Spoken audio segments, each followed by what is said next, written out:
Hey y'all, my name is Jonathan Brown, and today I'm with Kongo Bones. Yes sir, it is a good day, bro. Thank you for having me, appreciate you, man.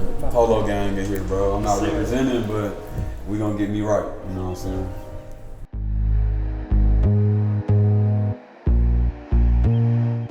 You used to go by different names such as Nico Seams, G-Bug, and J-Rock. Why did you choose the name Kongo Bones? Yo, how you know that, bro? Hold up. Who y'all talk to in my family, bro? That shit crazy. I don't think nobody ever knew that shit, bro.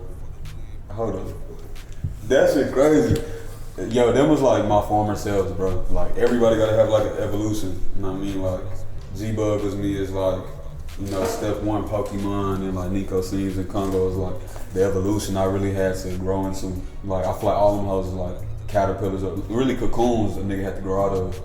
When I was G-Bug, bro, that's when I found out I wanted to be a model.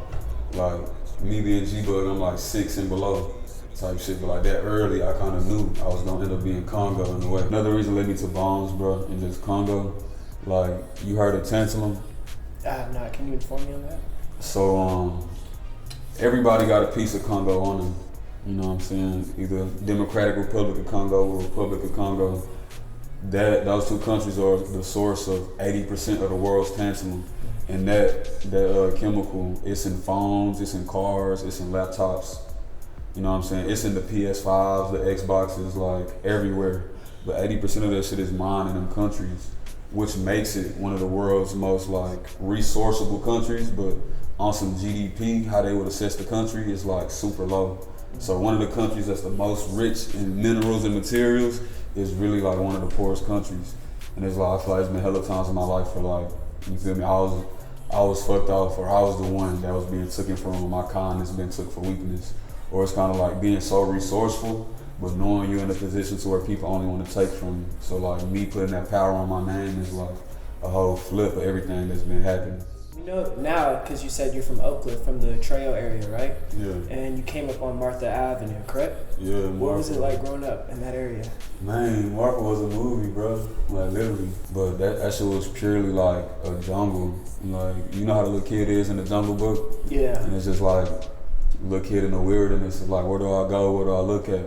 But it's not necessarily danger, but it's just a lot to explore. So like, I saw a lot, you know what I'm saying? I experienced a lot. Like, there's some things I saw on Martha when I was a kid that would make niggas cry when they grown type shit. But at the same time, it made me before it'll break me. Like, that's where a lot of my family from. That's where a lot of my first friends is at. That's where, you know, I kind of figured out who I want to be. That's where like, everything was up for me. Everything was up from there. I feel like that's the one. That was like the first home we lived in too. And I was just me out there, like with my cousins, my family. And it was like, it was love, bro. Like, I don't really remember no struggles back then. One of the tattoos that you have is dedicated to your mom, with you stating, the scar on your mom's face that made her self-conscious is now celebrated with her beauty in the form of a queen with a crown forever engraved on your skin. Can you talk about the other tattoos that you have and the importance that they have to you? Yeah. Man, you done did your research, bro. I came prepared. I like this. I like this, man. He didn't just, hey, tell me about yourself, you feel me? But I definitely on my mom. And I think she got that scar on Martha, to be honest.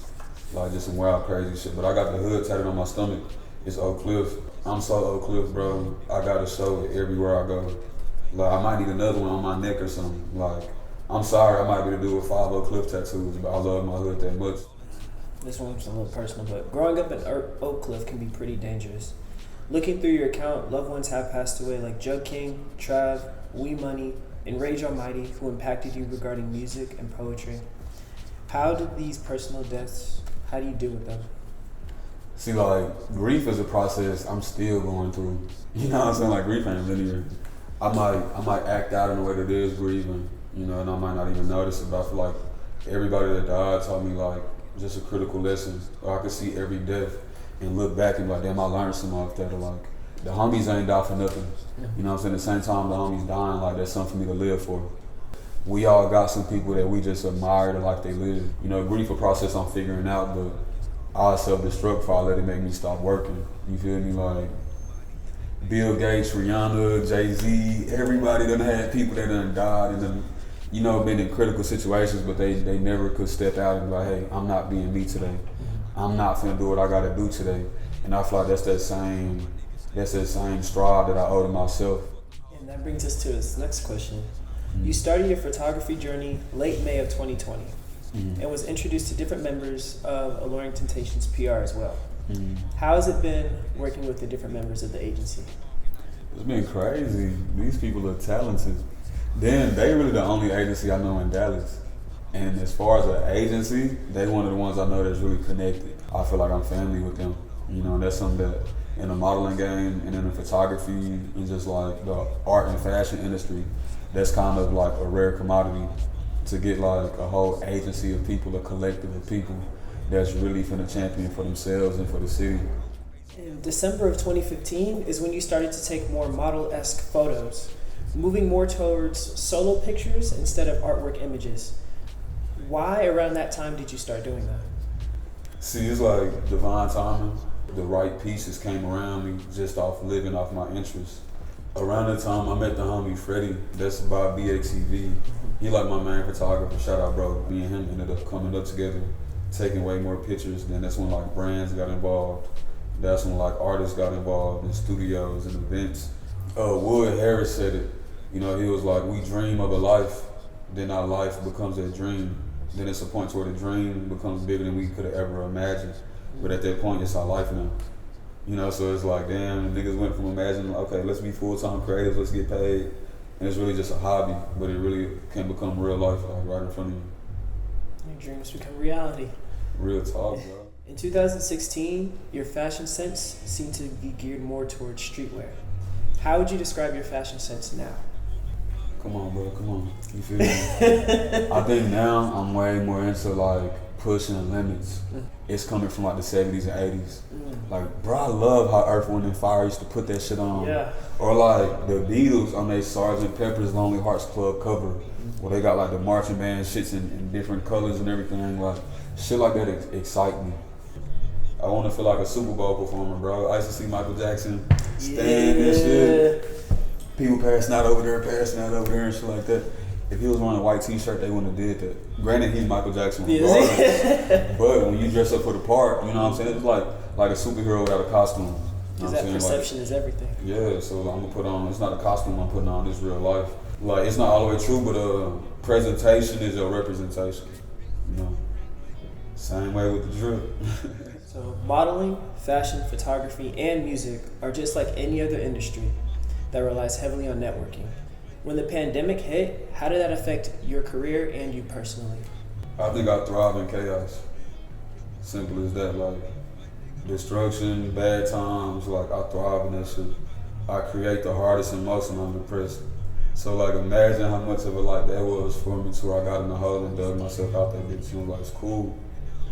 You know, with the pandemic, it gave me a lot of time to sit down, reflect. It gave me time to just be in my zone. I think the pandemic in that time brought a certain stillness to my life that wasn't there. So when I got that, it was just like, I just started growing like crazy. And it was just up from there. Personal and Loverbones Instagram page is actually pretty good. Is there one specific woman you're writing this to, or is it a collection of women that you've dealt with throughout your life? Man, it's a collection. It's been a journey. It's been a journey, you feel me? But I think I can say that every woman who I have wrote some shit about, she probably knows what's about her. Or they could definitely pinpoint what's about them. But it's a lot of like real life inspiration, you know? I'm not name dropping and shit like that. But then sometimes it's more so like me just embodying a thought or a feeling. So some of the women are just purely metaphorical. February 6th of 2016 is when you did your first poetry slam at Diverse Lounge in Dallas, Deep Elm, Texas. What is it like for you to perform your poems and music in front of an engaged audience? It's spiritual, bro. It's like a soul orgasm, fam. I'm not finna hold you. And that's some shit I miss.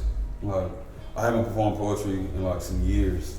And that's something that I was talking about with grief, bro. Like, really after Rage died, I haven't performed poetry in front of a crowd or audience. Like, thinking about this shit made me kind of want to just shed a G-tier and shit, bro. But I got to return. You know what I'm saying? Like, that was one of the first fires that got lit in me. We know that Tupac is a huge influence to you because in September of 2015, you even had the juice haircut that Tupac had. From the poetry, music, and fashion scene, how much has Tupac had an influence on you? In every way, bro. Like, I still got posters of bro on my wall. Like a grown ass man, I started a Tupac poster every day. You know, and he affected me.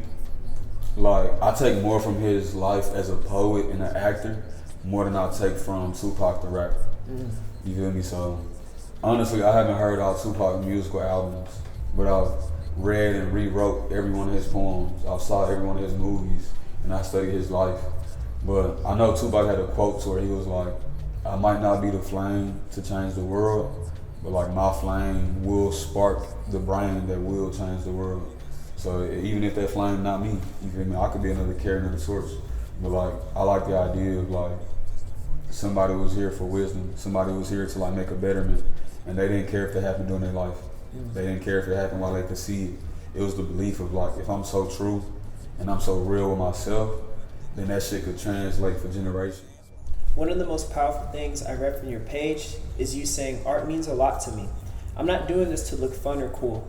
My soul feels like a weight lifted when I model. I can be in front of a camera and not be perceived as a menace, but rather more fly or strong or confident. The world doesn't see Oak Cliff people in a good light, and one photo at a time, I can change the perception that I'm not my environment or my surroundings, but made for something more. That shit gave me a chill, bro. That shit gave me a chill, fam. I still feel it. You know, I feel that way every time I'm walking down the street. Like, you probably been somewhere, you know, walked across the street, and somebody that went to the other side of that hoe on some like, damn, are you a menace? Yeah. Are you a threat to me? And it's like when I model, they would never look at me like that. They're like, damn, he fly, the clothes look good. It's amazing. You don't see me as a threat, and it's like, each picture, I'm changing the black male image, like one picture at a time. What can we expect from Kongo Bones in the year 2022? Jeez, man. So expect no babies are coming. But listen here, expect some books, expect some movies, expect a couple lives to be changed, expect a couple foundations to be built, expect the greatest shit you can, because I finally got the foundation that I need to build anything. Get it? I'm Jonathan Brown, and this is our guest Kongo Bones. Thank you for having us, man. Come on. Let's do that unboxing, bro. Come on. I got this aficionado. Come on, that's probably why I be dyeing my hair like that, bro. Oh yeah, I'm left-handed for the people at home who didn't know. You feel me? We in this hoe. Ooh. Oh, wow. Ooh, what we got? Come on. Courtesy of YG and the 400 family. Shout out everybody. What we got here? Boom. Ooh, these how these Lakers bitches. Courtesy of the family. This hoe is inspired off the Nike Cortez. In my hood, we call these dope man Nikes. The dope man, they used to wear these hoes. And you can run good as fucking these. Shout out them people. Nobody got these. Except you? Yeah. They gonna get them later, but I'm the first nigga with these. Shout out YG. Give me a minute. 400 records coming soon. The Flames. This shit was amazing, bro. This is gonna be one of my favorite interviews. Thank you. I'm so happy when people say that. Cause you know how much effort I put into like, this isn't just some, oh, so tell me what your name is. What's a look model? No, this isn't no bullshit. Like, I'm dead ass. Like, I'll sit there and do my research and make sure that I want this to be the interview where people go like, oh, because every artist has like this is the interview they need to watch, you know? Yeah, I want this to be it. Cause you done asked some real life questions, bro. So I'm like, I don't even think some of that shit was on my Instagram, bro. Like, it might have been. I don't think some of that shit was, bro. Here you go, Visa. Yo, you did your research. I don't know what your process is, bro, but fans, I hope nobody never hide nothing from you, bro. You gonna find that shit.